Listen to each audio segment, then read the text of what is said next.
Hello everyone and welcome back to the 3T Path channel. My name is Giridhari and in this channel we always talk about yoga, psychology, neuroscience, tips for you to live better with more wisdom and peace. And today I want to talk about the yoga vision of how important the famous Serenity Prayer is. The Serenity Prayer is beautiful, and I'm sure you've seen it. It's very common. It's an amazing prayer.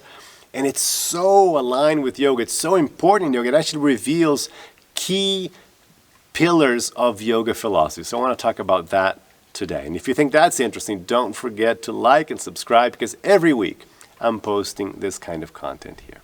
So I just read the prayer, just the famous part we're going to be talking about now. So it goes like this: God, grant me the serenity to accept the things I cannot change, courage to change the things I can, and the wisdom to know the difference. It's great prayer. Why is this so good? Well, first step, God grant me the serenity to accept things I cannot change. This is so important. Just this bit is so important. Why?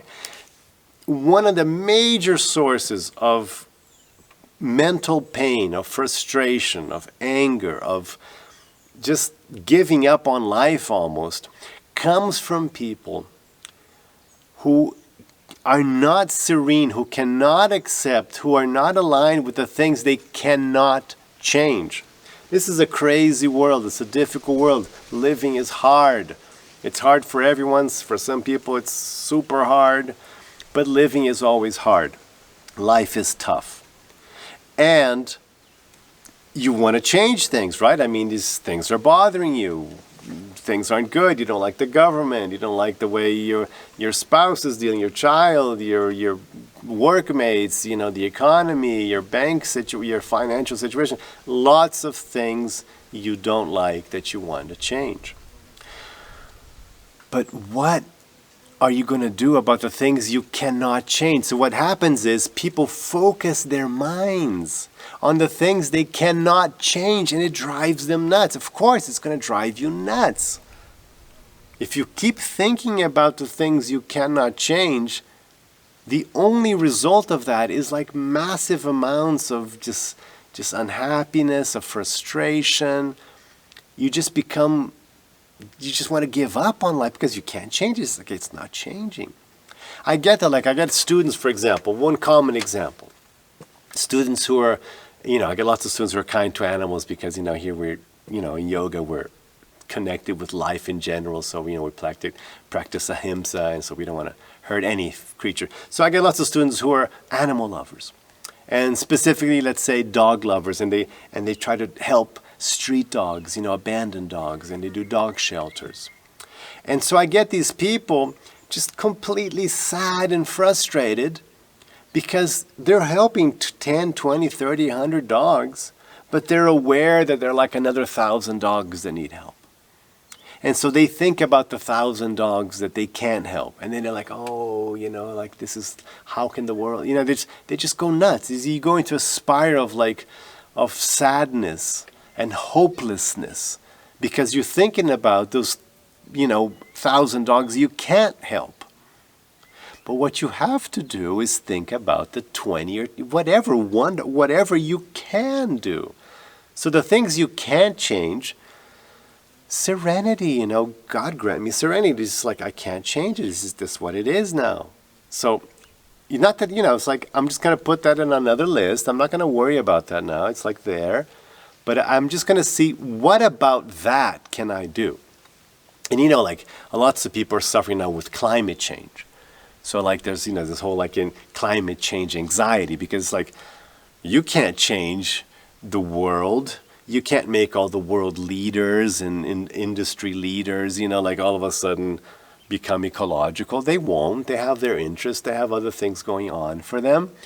So, people aren't just going to stop burning coal because, the planet is dying. They don't care. They've got other things in mind. They're like, I'm making my money here, And the politician is thinking, yeah, sure, at least people vote for me. I'm not going to trash coal because I'm going to lose all these votes and I want to stay in power. So you can't change that. right? You can't change all of that, the whole world. You can't. Maybe you can do it locally, and you go, oh, I can't change it worldwide. I can't change like what the politicians are doing in, I don't know, Russia or China, but maybe I can change them in my county, in my district, in my state. So maybe I'll work on that. So you see the difference, like instead of freaking out about something I can't change, okay, what can I do then? Because there are things you can do. You can change your diet, for example, have a vegan diet, and you're going to be helping the planet. You're going to be reducing, you're going to be helping protect. I'm recording this from Brazil, for example. You're going to be helping enormously the Amazon forest, the Cerrado, because they keep killing and destroying the forests and the Cerrado to be able to put cows so they can feed people in America and Europe and Australia and whatever, in China. So if you stop eating meat, then they stop destroying the forest, and that helps the whole planet. You can stop eating fish because they're destroying the ocean to get fish to feed people. So those are those are things you can do. So it's a great prayer. So serenity to accept the things I cannot change. And then, of course, the second part, courage to change the things I can. So that's where we know courage to like, what can I do? Because it's tough. It's tough like doing stuff. It's tough changing things. But what can I do? The courage. I have to have the determination, the courage, the intelligence to change the things I can. And there's lots of things we can change. So all of us, we have a very full plate. Our plates are full of things we can change, right? I can change so much in myself. I can be so much of a better person. So much in my habits, the way I behave, act, I live, what I say, what I do. I can change so much. So let me have the courage to do that. And then, of course, the last line, and the wisdom to know the difference. And then how do you get this wisdom to know the difference? Well, in yoga, it's all about, we spoke about interoception last week. Interoception, introspection, just like look inside. It's looking inside, knowing who you are, knowing your nature. The more you know about yourself, the more you know what things you can do and what things are outside, beyond your control. The more I know who I am, where I am, what my talents are, my strengths, we call this Dharma as well. In the path of the 3T path, in the path of yoga, we use the word Dharma. What is my Dharma? For example, my Dharma is to teach. It's not to, do political organizations, for example. It's not my thing at all. I hate it. But it is to teach. So if I want to see a better world, I'm going to teach.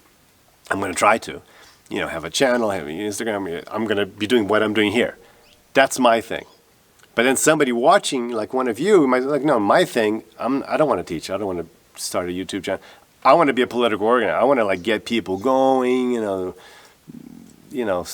petitions, organizes marches. You can be like, you can do that kind of stuff. And then somebody else is like, no, my thing is I'm an innovator. I'm going to come up with this cool technology that's going to help us be more ecological. Great. So that's that person's Dharma. Do you see how it works? We all have our Dharma. So that person can change something like that. I can change this. You can change that. And that's the beauty. That's God's plan. That we all have our what we can do, and have serenity about the things I cannot do.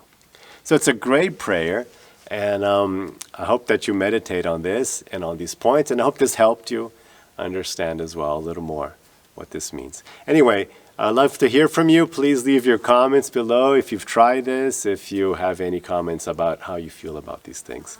And have a wonderful day with lots of peace and lots of love.